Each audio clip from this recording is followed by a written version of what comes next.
আমাদের এই ঢাকাতে যদি কোনো জিনিস এলোমেলো থাকে, অগুছানো থাকে, অগুছালো থাকে, তাহলে দেখবেন ঢাকায় বসে আউলা জাউলা কেলা, কথা কয় না, আউলা জাউলা কেলা বা আউলা জাউলা কি লিগা এরকম বলে।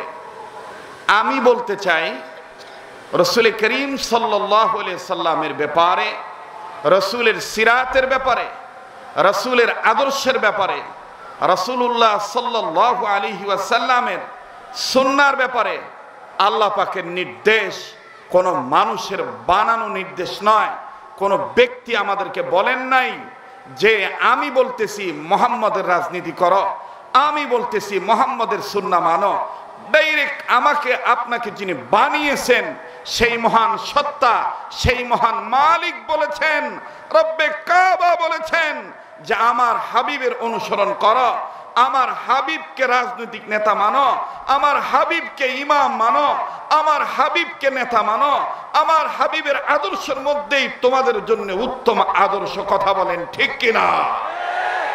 এখন আমাদের কথা হলো, সবার সাথে আমার বক্তব্য, বর্তমানে আমাদের প্রত্যেকের কাছে একটা জিনিস আসতেছে, আবে হুজুর গদির লোভে ধরছে। কথা আসতে কোন কি লেগে ডরাইতেছেন? কি লেগে আপনারা জোরে আওয়াজ করে কথা কন না? আবে হুজুর গদির লোভে ধরছে, হুজুর রাজনীতি করবার চায়। আবে বেটা হুজুররাই তো রাজনীতি করবো, হুজুররা রাজার রাজনীতি করবে।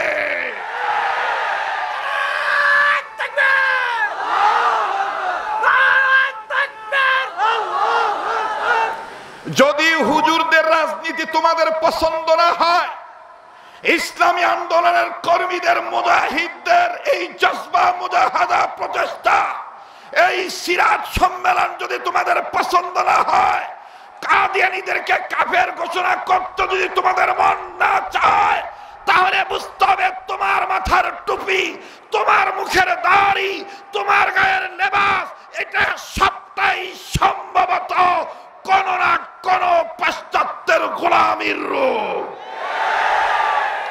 মুহতারাম হাজিরিন, আল্লাহ পাক বলেছেন আমার রাসূল তোমাদেরকে যাহা ধরতে বলেছে সেটা তোমরা ধরো, যাহা ছাড়তে বলেছে সেটা তোমরা ছাড়ো। এখন বলেন তো দেখি, কোরআনে রাজনীতি আছে না নাই? আছে না নাই? তাহলে আমি আপনাদের কাছে অনুরোধ করে বলবো, সময় তো আমার তেমন নাই, আর আমি যেভাবে আসছি মোটামুটি আমার 15 দিন রেস্টের দরকার। আমি একটু অন্য জায়গায় ছিলাম। আইসা গতবার আমাদের রেজাউল করিম আবরার ভাই আমার আগে বয়ান করেছেন, ওনার পরে আমি করেছি। আজকে আমার ভাইটি মদিনাতে সম্ভবত আছেন, এরপর মিশর চলে যাবেন।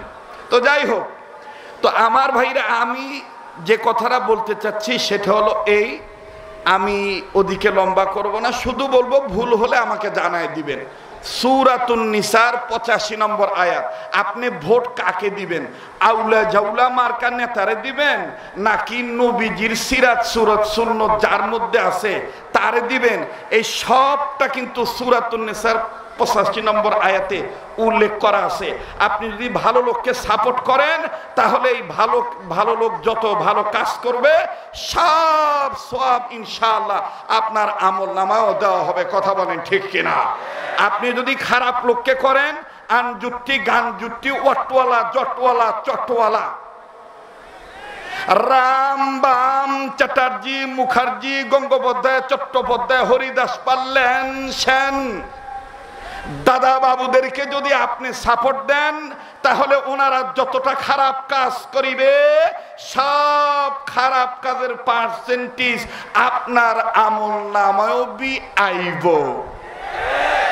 কথা বলেন আমার ভাইরা। এই জন্য আসেন, আবার ফিরত যাই ঢাকায় কোটি ভাষায়, যদি আপনি গোছানো মার্কায় থাকেন, অর্থাৎ সিরাতুল মুস্তাকিমের পথে থাকেন, সিরাতাল্লাযিনা আনআমতা আলাইহিম ওয়ালাদের পক্ষে থাকেন, যারা নিয়ামত প্রাপ্ত বান্দা এদের পক্ষে যদি থাকেন, রাসূলুল্লাহ সাল্লাল্লাহু আলাইহি সাল্লামের সিরাতের পক্ষে যদি থাকেন, সুন্নাহর পক্ষে যদি থাকেন, কোরআনের আইনের পক্ষে যদি থাকেন, তাহলে আপনি গোছানো আছেন।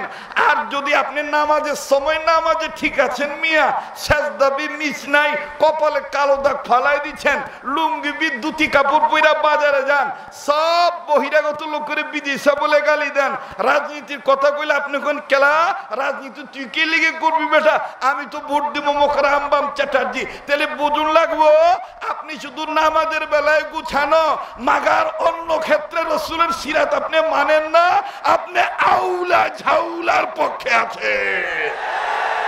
এজন্য পরিশেষে কথা হলো, আমরা যদি সুন্দর সমাজ চাই, আমরা যদি সুন্দর রাষ্ট্র চাই, এদেশকে যদি ভয়ঙ্কর সন্ত্রাসী থাবা থেকে যদি রক্ষা করতে চাই, বিশ্বাস করা মুসলিম উম্মাহ, এখন অনৈক্যর আর কোনো পথ নাই, ঐক্যের প্ল্যাটফর্মে আসতে হবে। আর ঐক্যের প্ল্যাটফর্মে আসতে যাইয়া আমরা কাদিয়ানীদের বিরুদ্ধে অবশ্যই এক থাকবো, রাসূলুল্লাহর পক্ষে অবশ্যই এক থাকবো, আহলে হক উলামায়ে কেরামের পক্ষে অবশ্যই এক থাকবো। আমরা আউলা জাউলা পছন্দ করি না, করব না। সাজানো গোছানো ইসলাম জীবন বিধান মেনে নিয়ে আমরা মওত পর্যন্ত চলবো ইনশাআল্লাহ। আল্লাহ তাআলা আমাদেরকে এই সংক্ষিপ্ত সময়ের আলোচনা থেকে দুনিয়া এবং আখিরাতে উপকৃত হওয়ার তৌফিক দান করেন। সময় শেষ হয়ে গেছে কেনা? 2 মিনিট। আচ্ছা 2 মিনিটে আউলা জাউলাটা মেকআপ দিয়ে দিই, কথা কয় না? 2 মিনিট আছে আরো, তো 2 মিনিট আউলা জাউলা মেকআপ দেই। আমাকে পুরান ঢাকার এক লোক হাজী সাহেবের নাম ছিল সালাউদ্দিন, পোলার নাম রাখছে জালালউদ্দিন, এরপর আর এক পোলার নাম আলাউদ্দিন। তো যাই হোক, আল্লাহর মেহেরবানি, আল্লাহ তাআলা হুকুম করছে আজরাইল মারফত সালাউদ্দিন সাহেব লয়ে গেছে গা। এখন মনে করেন যে আলাউদ্দিন আর জালালউদ্দিন দুইজন মিলে কইতেছে, ইমাম সাহেব কইছে বাপের নামাজ কাজে হইলে ইমাম সাহেব উস্তাদ জিরে জিগাইয়া কাফারা দেওয়া লাগবো। তো জালালউদ্দিন কইতেছে, যা বেটা আউলা তুই যে জিগাগা উস্তাদ জিরে কয় উক্তর কয় টাকা দেওয়া লাগবো। তো এখন যে জিগাইছে, যে কইছে যে এত উক্তের এত টাকা। আয়া কইছে কি বে জাউলা ভাই, হুজুর তো কইতাছে এত টাকা দেওয়া লাগবো। তখন ডাক দিয়ে কইছে, যা হবে আউলা বাপ হালাবি মরে যে ও ঝামেলা পাকাইছে, মোল্লাই দি পেছ লাগাই দিছে, কে আবার বি কাফারা টাপ্পারা আউলা জাউলা মাটি দিয়া। কথা বুঝতে পারছেন? তো নবীদের সিরাত যারা মানবে না, নবীদের সুন্নতের উপর যারা থাকবে না, মানুষের তৈরি করা আইনের উপর যারা চলবে, তাদের দাফন কাফনও ঝামেলা হবে, তাদের আমলের মধ্যে ঝামেলা হবে, তাদের রাজনৈতিক জীবনে ঝামেলা হবে। এই জন্য সাজানো গোছানো জীবনের উপর চলতে গেলে একমাত্র জনাবে মুহাম্মদ রাসূলুল্লাহ সাল্লাল্লাহু আলাইহি ওয়াসাল্লামের সিরাতের উপর অটল থাকতে হবে। আমরা থাকবো ইনশাআল্লাহ। আল্লাহ তাআলা আমাদের সবাইকে কোরআন সুন্নাহ ভিত্তিক জীবন যাপন করার তৌফিক দান করেন। যত আকাবির আসলাফ বুজুর্গের ইন্তেকাল করেছেন, বিশেষ করে আমার শেখ ও মুর্শিদ শেখুল ইসলাম আহমদ শফি রহমতুল্লাহ